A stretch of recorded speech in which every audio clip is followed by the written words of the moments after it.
Hello and welcome back to the channel. So we're out here with Ryan's Mondeo. That's a 95.5 model, am I right? Yes. I think just for the aficionados. When I mistakenly said it was a 94, I was incorrect. So yeah, we're just doing a bit of fettling on that, and I'll let Ryan tell you what we're going to do.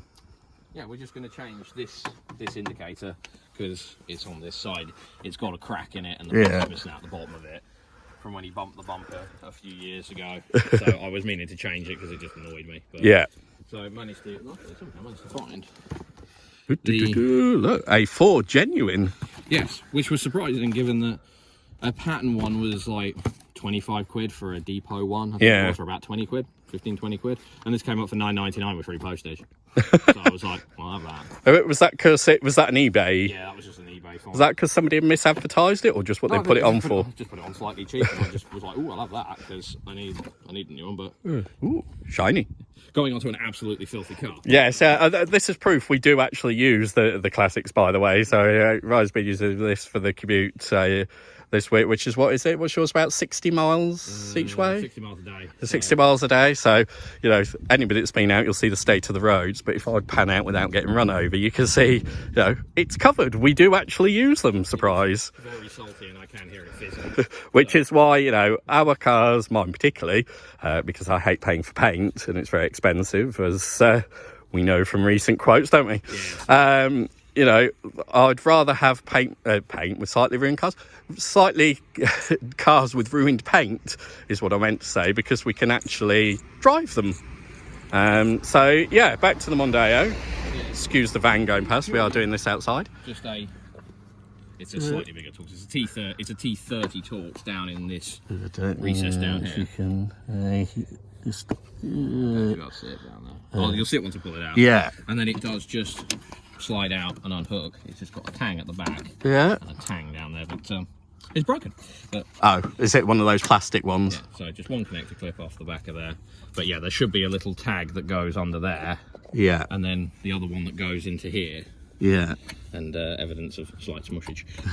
So that'll have to be repaired when it comes apart. But again, sort of these tags sort of break, you know, 20 odd year old plastic. Yeah, but you can see the chunk that's missing out of the bottom of it. Yeah, and the crack in it.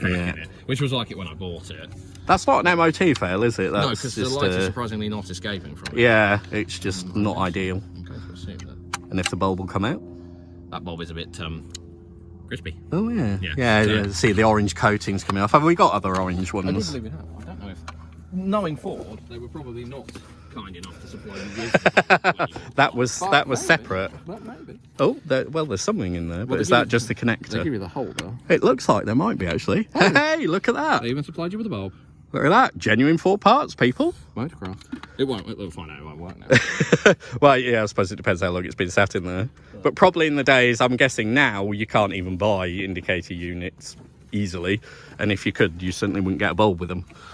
Yeah, there is a seal that has departed of the bumper down there. Yeah. That may be one to retrieve when I can retrieve it. Yeah. This should, in theory. We are aware of the yellow headlights, by the way. These are being changed. That is one of the jobs for when it's slightly warm. So yeah. It should just plug back in there and should just slide into there. If I can get it, to slide with the clip. Yeah. Obviously, slight smushage of this car. Yeah, so it's obviously added because it's had a ding on that corner, but that seems to fit. That seems to go very well. And then purely just.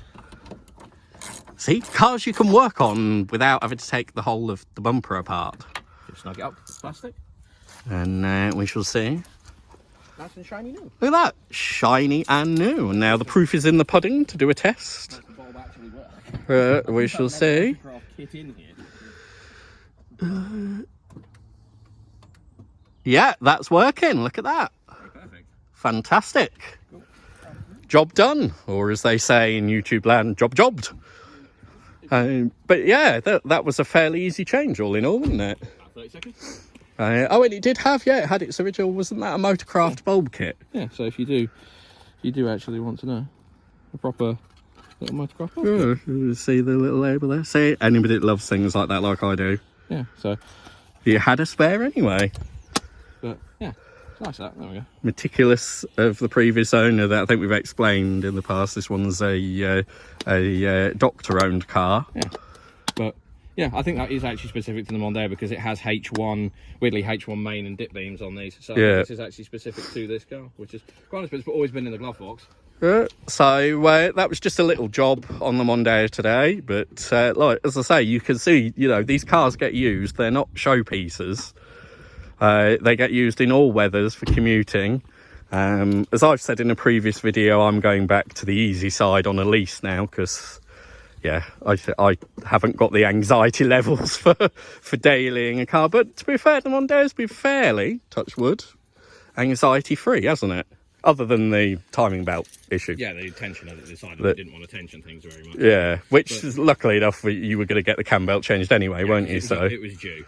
No, I mean, it's done, I think I've done over 1,000 miles in it now. Yeah. Since I bought it, we've been up to Lincoln to get the bits for the Renault. Yeah. And it did that absolutely flawlessly. It's been commuting for the last 2 or 3 weeks in all the nasty weather. And it's been perfectly fine, apart from these yellow headlights that do need a polish, and it wants some better bulbs in it. So I think mistakenly, you know, I remember these cars being new, and they seem to go yellow pretty much from being new. So I assumed this was as they should be, but apparently no.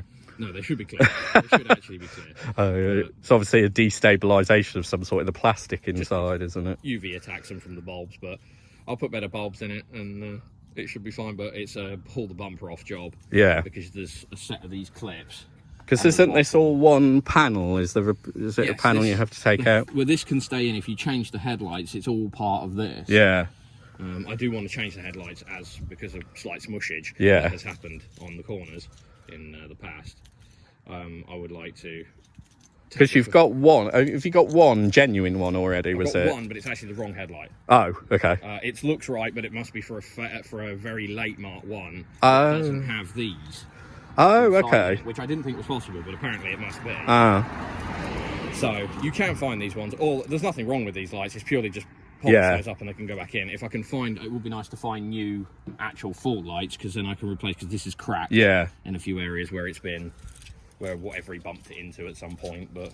So that was just a quick one on the Mondeo. We will do some more on that and some more on the Renault as well. But just a quick, easy job for a Sunday afternoon when it's not bitterly cold at the minute. So thanks for watching and do like and subscribe.